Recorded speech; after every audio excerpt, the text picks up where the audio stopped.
Dr. Welsing, your theory to me seems to infer some innate behavior on the part of a human being because they are, quote, black or white. Would you agree or disagree that the terms black and white are not genetic definitions? And if they are not genetic definitions, then how could your theory be true? Well, wait a minute. When you say genetic definitions, I'm not quite sure what you say, but for the sake of time, the factors that determine whether we're going to have skin pigmentation or whether we lack skin pigmentation is based on genes. In other words, you have genes that determine the quantity of melanin pigment that is going to be produced in your skin, in your eyes, in your hair. If you have a gene, a mutation towards an inability to produce that pigment, that is also genetically determined. And that is at least within the context of the Western world, or the white supremacy culture.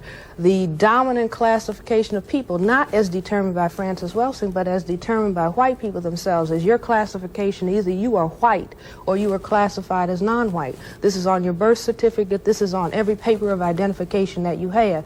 And this focus on skin coloration, I maintain, is based on the awareness on the people who are now in power that they are a minority. The white group represents a minority in the world population. And the color focus is something that is a psychological, I say a psychological necessity based on a genetic reality.